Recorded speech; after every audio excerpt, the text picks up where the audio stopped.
it's very easy in the world that we live in to think success is fame, money, and power. And perhaps we'll talk about this. I had a dream of being the next John Mayer. That was my big dream before I moved to Nashville. It's what got me to Nashville. But I've been on this journey ever since to really start to think about what success actually is. And people like Michael and other leaders that I have met along the way have really gotten me to kind of look at this in a different way. And frankly, it's a question that I think a lot of us really need to be wrestling with. What is success? I'm Brandon Poe, and this is the Accountant's Flight Plan podcast, where you can enjoy engaging conversations about mergers and acquisitions and accounting practice management. Listen in on strategies to build a more fun and valuable accounting firm. Welcome to the Accountant's Flight Plan podcast.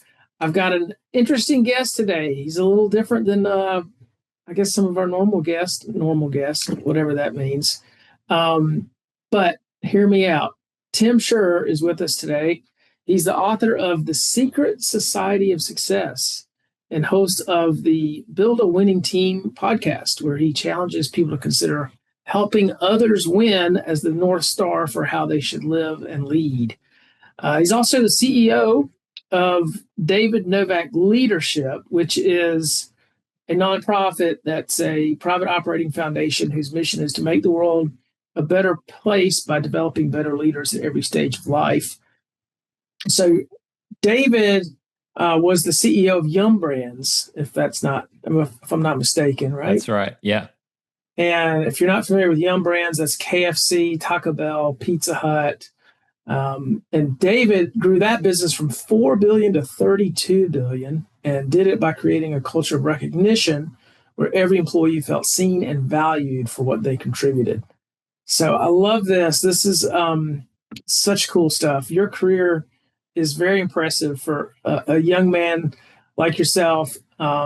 You've spent a decade launching two brands, the Story brand and Business Made Simple, as COO alongside New York Times bestselling author Donald Miller. And before that, you worked at Tom's and Apple. And you live in Nashville, Tennessee with your wife, Katie, and two children. Busy man. It's so busy. It feels, I think, more at home than at work, to be honest, Well, it's really, you just got an interesting experience set, and I'm so excited to have you on. We're going to talk about leadership today. And I think that's what makes you kind of a different sort of guest, is we have a different sort of topic. We're going to talk about leadership from a different angle. So let me just kind of dive into my first question, and that is, what do you think are the qualities of a good leader? You are right in that I'm not an accountant, so we didn't omit that part of my background. And yet I actually think that in a lot of ways, my story is very similar to yours and a lot of people that are going to be listening to this. And, I'll start with this in answering your question. There's a guy that I became familiar with his story, and it just really rocked me in the best possible way and showed me a lot of what I believe good leadership looks like. And, everyone knows the story of Apollo 11. Man's first trip to the moon, Neil Armstrong, Buzz Aldrin, one small step for man, one giant leap for mankind. But most people don't know there's a third astronaut on that mission, and it's this guy named Michael Collins. So Michael's job on this mission, he Ubers Neil and Buzz to the moon. So he gets them all the way there, drops them off, and those guys then do everything that they have to do on the moon's surface. But he stays in the command module and orbits the moon 26 times until those guys are ready to be picked up and brought back to Earth. So what I love about this story and why Michael has really stood out to me is because when he gets back to Earth, sits down with the press, he talks about how content he was to have had one of those three seats. And that's just not how most of us would show up in a moment like that. We would probably respond in such a human way, hinting at or even being pretty overt about how nice it would have been to walk on the moon, having done all of this training to get to that point. And yet he was this close to walking on the moon, did not get to do it. But to have that contentment about his role, I think is really special. And what to me it shows like a larger theme of both Michael and other leaders that I really respect is they have defined success clearly for themselves. And it's very easy in the world that we live in to think success is fame, money, and power. And perhaps we'll talk about this. I had a dream of being the next John Mayer. That was my big dream before I moved to Nashville. It's what got me to Nashville. But I've been on this journey ever since to really start to think about what success actually is.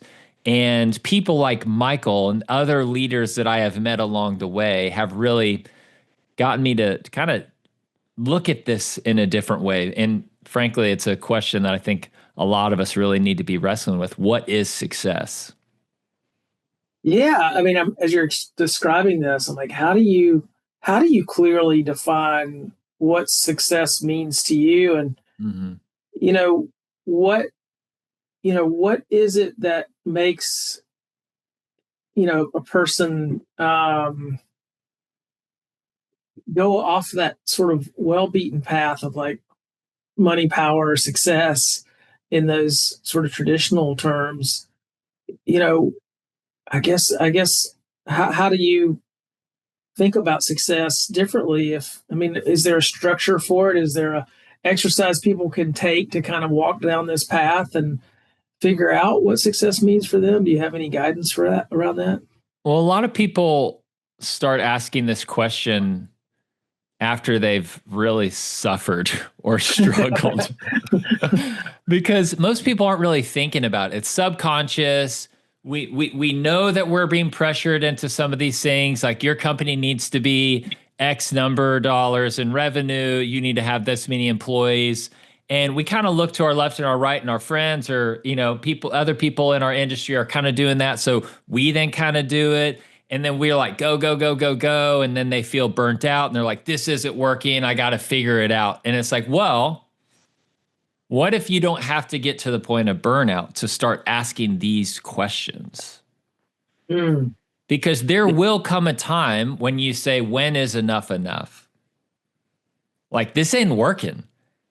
And I don't think it takes a health crisis where you're in the hospital full of stress and anxiety and your body is like shutting down. I don't think you have to get to that point. We can actually get to this a little bit faster, but it really does start with asking this question: what is success? And the great news is your version of success can be different from mine. Mm-hmm. Right, right, absolutely. Yeah, it's an interesting question. And when you said people have to kind of hit a wall, so to speak, I think you're right. I think that Mm-hmm. we often um, hit these walls. Either it's burnout or maybe it's a health problem that's your body's telling you, hey, this isn't working. So that's an interesting observation. And yeah, I think one of the things that I think business owners, which is a lot of our audience, they don't take time to sit back and kind of reflect. And um, I think that's a good question to reflect on when you've got time to Mm-hmm. not be pressured. You got kind of really maybe on vacation or something, you can think about these kind of bigger philosophical questions. Um, so, we talked about David and his success at Yum going from 4 to 32. That's definitely a widely widely measured success, that Yeah. level of growth. But maybe he didn't grow the way people may traditionally think of that growth. What was that growth path like, if you had to kind of Yeah. sum it up?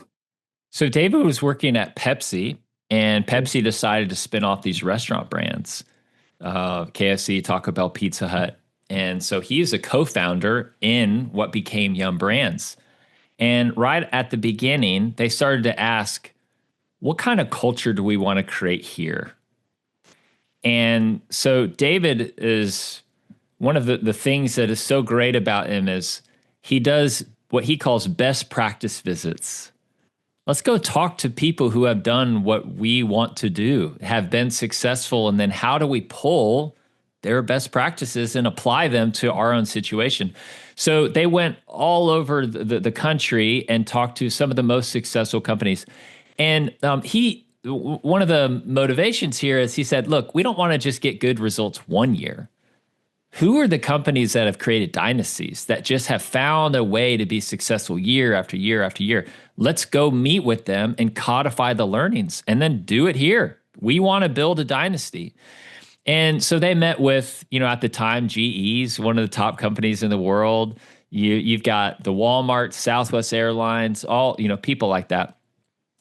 And the number one thing that every single one of them did in creating these dynasties is they created a culture where everyone counted.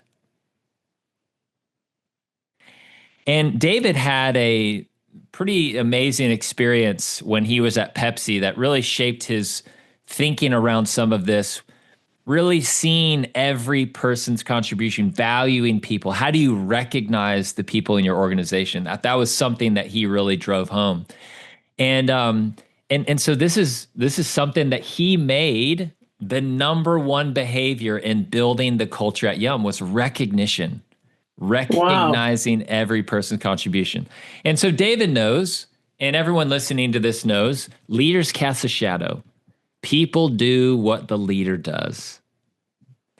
And so what David knew is he's got to go first. So what he would do is he would actually go all over to various restaurants and, in other parts of the business. And he would try to catch somebody doing one of the behaviors that he knew would drive results in their business. And then he'd recognize them and he'd say, hey, here's this award. He had this, what he called his personal recognition awards.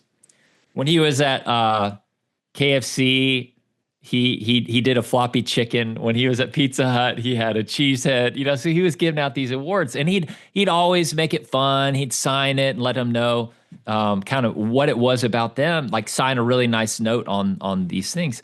And so then David would say, "Hey, do whatever you want to do with." He said, "I want to take a picture with you." He then would say, "I'll send a frame copy to you. Do whatever you want to do with that picture. But I'm going to take a frame version of this photo and put it on the walls of my office at Yum, because when people come to a big company like that, they want to see the CEO's office." And David says, when people walk in this office, I want them to see that you're the kind of person who's making stuff happen around here. Oh, wow. So he just started recognizing people. And then he expected other leaders in the company to also be the drivers of recognition, have their own recognition awards. And so you would think a guy who grows a business from 4 to 32 billion, you wouldn't guess that recognition would be one of the key drivers to his success. But, that's exactly what happened. Wow. Well, it's in sharp contrast to what I call management by exception, where, you're calling out things that are not being done the way they're supposed to be doing. Mm-hmm. And I think so many times leaders default to that management style out of perceived efficiency. It's like everything's going fine, I'm not going to notice it, but if something's out of place, I'm going to call that out.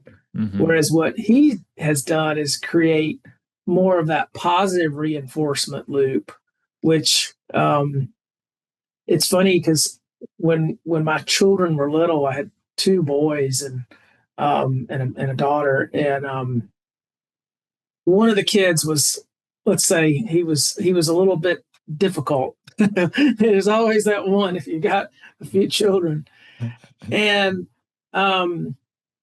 we adopted this practice of, instead of calling out his bad behavior, we would call out the behavior of the other two when they did something, and him as well. Like when something they were doing something that was good.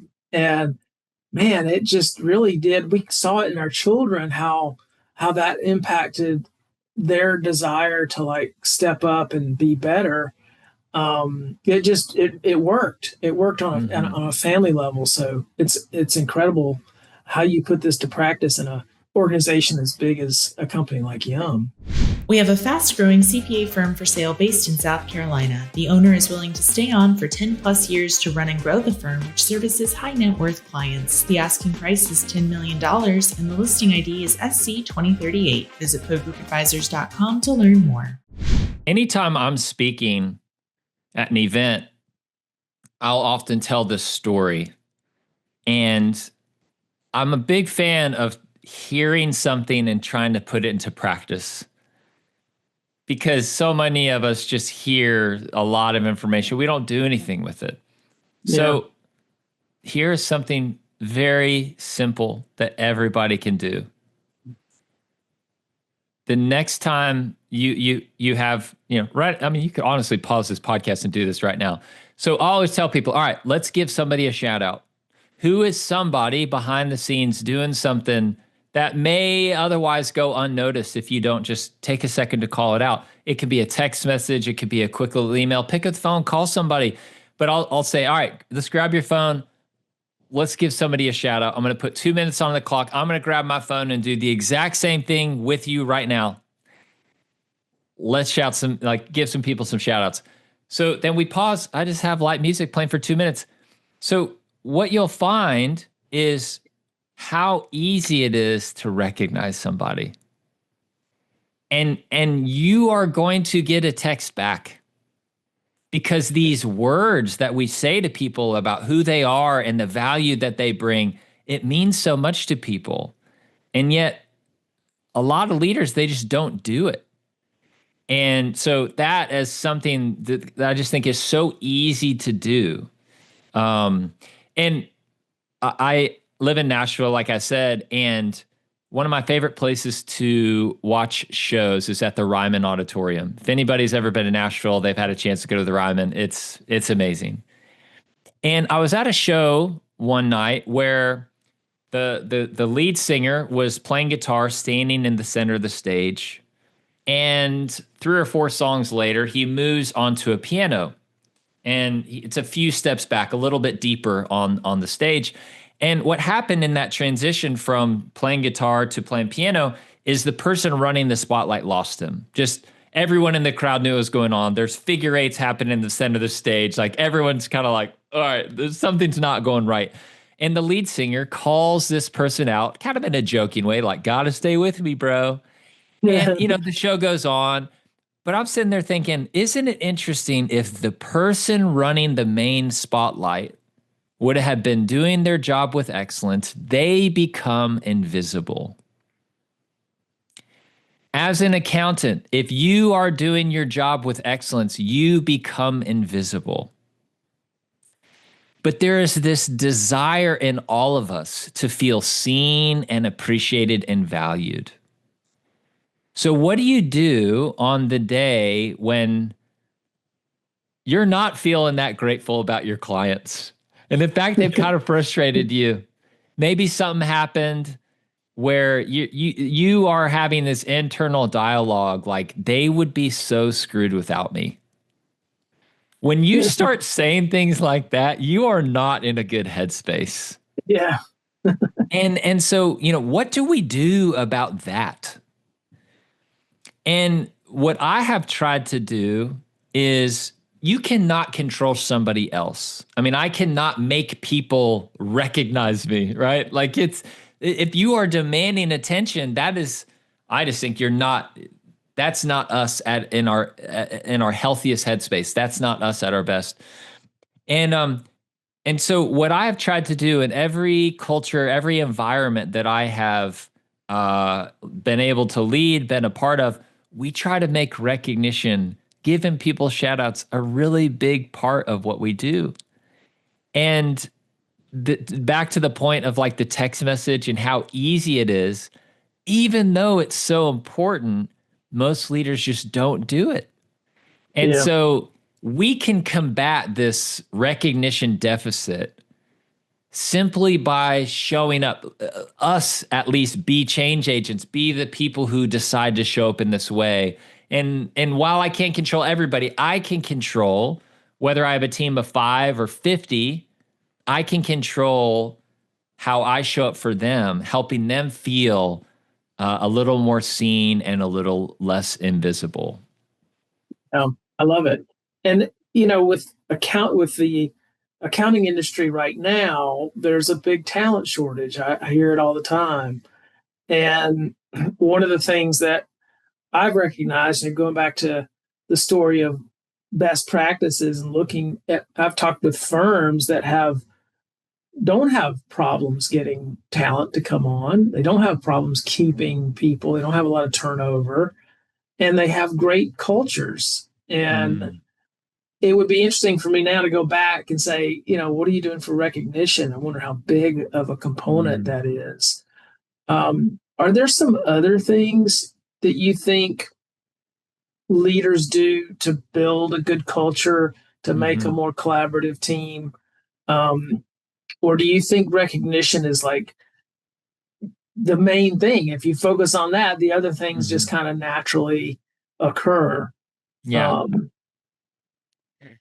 I think recognition's a big part of it. How do you keep people? We've found through so many different studies, the 2 reasons why people quit their job is they don't feel appreciated or they don't like their boss. And you as a leader showing up, recognizing your team members, letting them know they are valued and, are critical to all that you're doing at your company, they're probably going to like you a little bit more and they're going to feel appreciated. They're probably going to stay, right? So I do think recognition is a really big part of is a big part of it. But something that I have learned getting to work alongside David, I am just soaking up so much about what good leadership looks like from having time spent with him.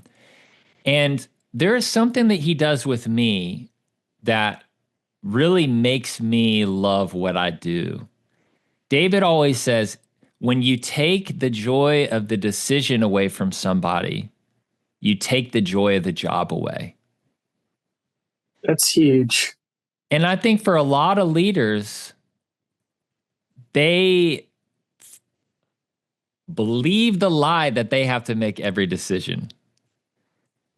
Where that comes from is probably a little bit different for everybody. They probably want to feel important. They have control issues, whatever it is.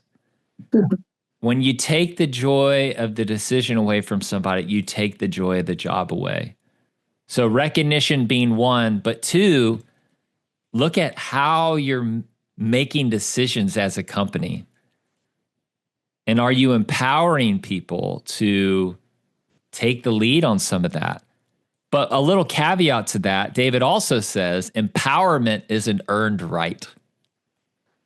It's kind of like teaching your kid how to ride a bike. You don't just say, off you go. There is a training and a process to this where people have earned the trust to make the decisions. So figuring out what that process looks like is important. But there's a third thing too. And I actually learned this one from my time at Apple. So when I first started at Apple, Steve Jobs was CEO. To get to work with Steve Jobs as a CEO, I just don't even think I've appreciated it until, a lot later how incredible that was. You get to see one of the icons in, history. So when Steve Jobs passed away, though, Tim Cook takes over as CEO. And Apple does these big keynote presentations, right? Announcing new products. These are huge events, huge moments. So Tim Cook is being interviewed after they released the Apple Watch, this big announcement. And it was a pretty big moment for both Tim and Apple because this was the first new product in a new category that had been released since Steve's passing. So everyone's eyes are on Apple and how are they going to do? Is this company going to make it? So on national television, Tim's being interviewed, and David Muir asks him, "Is this the moment for you? The moment of your career at Apple?" And Tim doesn't hesitate. He says, "Well, it's a moment for Apple. I don't really think about myself that much." And those two sentences tell me everything that I need to know about how Tim Cook shows up as a leader. And to me, it's humble confidence. I mean, he has enough humility to know that to release a product like an Apple Watch takes hundreds, if not thousands, of employees. But he also has enough confidence in himself that he knows what he brings to the table. He doesn't have to remind everybody about it. And that his response actually reminds me a lot of this plaque that sat on Ronald Reagan's desk when he was president. And it says this: "There is no limit to what a man can do or where he can go if he doesn't mind who gets the credit." And when you have the opportunity to work in a company where a part of the culture is not minding who gets the credit, that to me is another huge thing that I think people really appreciate. These are really gold for creating the culture, and I hope our listeners are going to take some action on some of these ideas, because it is easy to just go on. You hear something and you don't adopt it, but if it's good enough for all these other companies and it's what set them on a path to success, it's clearly working. Mm-hmm. It's clearly working. I mean, these are billion and $trillion businesses. Like, if it's working for them, it's probably going to work for. It's probably going to work. Yeah. For the rest of us. I love it. Well, I got a couple more questions before we wrap up. I like to ask all of our guests these questions, and I'll get some really interesting answers on one.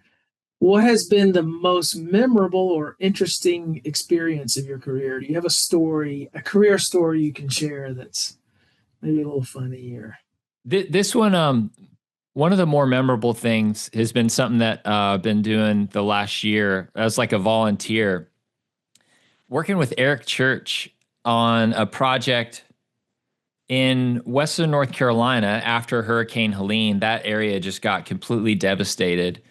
And David is friends with Eric Church, and Eric is from that area. He spends about half of his year there, and Eric and Luke Combs did an event, Concert for Carolina. They raised almost $25 million for Helene relief, and so Luke gave to a lot of different nonprofits in the area, but for Eric, he really identified that what makes these small towns in Western North Carolina so special is the community of people in them. And for a lot of these people, their homes might have been completely devastated, and they might be looking to go somewhere else. Or, somebody who's renting in the area that, FEMA's not helping them. And there's now an even greater housing shortage. So that person now has to go somewhere else. But Eric wanted to keep the people in the community that make the community so special. So actually broke ground on some property in April, and there's 38 homes that are being built.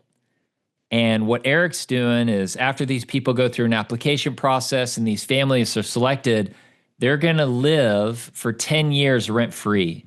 And then after 10 years, they're going to, give them ownership of the home, transfer the ownership, really create a generational shift and opportunity for people that may have, otherwise not been able to do it. So it's been really neat to be a part of that group. And every week I'm in Zoom call just like this with Eric and his team. And there's a really great group of people who have come around this. And so because of David and Eric's friendship, I've been able to be a part of this, and it feels special now, but I also think years down the road, I'll look back on this season and with a lot of gratitude. Just we're helping people get into the home. So the whole operation has been built from the ground up, and incredible private donors and Cisco, the corporation, has given some money to the effort as well, and some of the families are already selected, and so these first 38 homes, but there's additional property that just was acquired in a nearby county, and trying to build somewhere between 150 and 200 homes in Western North Carolina. Yeah, they did get hit really hard. I mean, that's only about a 4 hours from Charleston, where I am. Mm-hmm.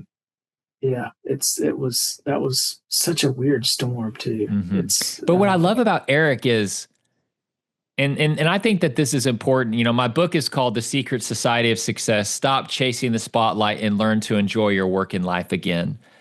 And one of the big ideas I talk about is the spotlight is actually not the problem. To be the person standing in the center of the stage, that is not the enemy.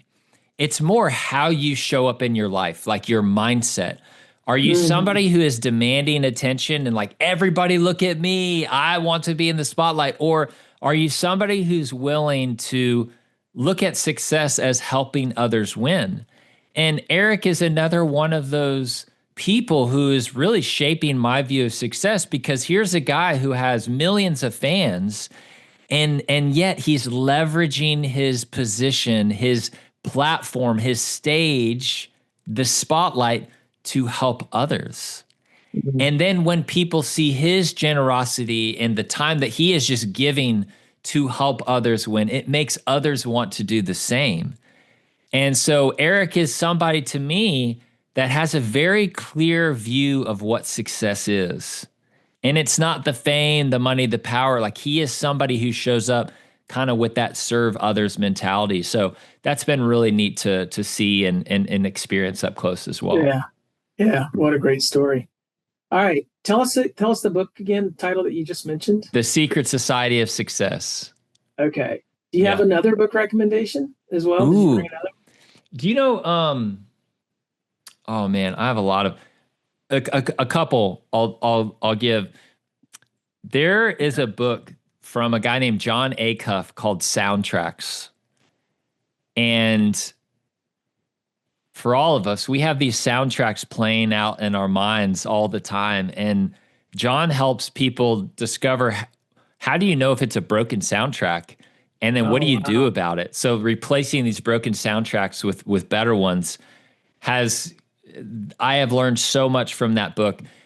David Novak has a really good book I love. It came out last year, called How Leaders Learn.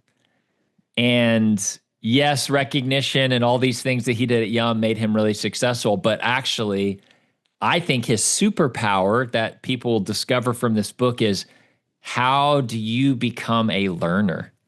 How do you make learning a habit? And this whole idea of knowledge into action, don't just take the insight, like, how do you, help it drive you forward? He helps people in that book. He says, moving from avid learners to active learners. Don't just consume for consuming's sake. Be an active learner. Learn something and then do something with it. Gather a best practice and put it into practice. And so How Leaders Learn is a really, really good one. And you'll learn even more about David and his incredible career. And I've learned so much from him. And so other people can learn a lot from him too by just reading those pages. Well, this has been great, Tim. Thank you so much for coming on. Mm-hmm. And I really appreciate the value that you've given to our audience. And I hope people will grab some of these books, or at least one of these books, and grab some of these ideas and put them into action. So yeah, and I'll leave you with this one thought. And for me, it's this quote that I love from this guy named Albert Schweitzer. And this has been a North Star for me. And he says this: I don't know what your destiny will be. Some of you will perhaps occupy remarkable positions.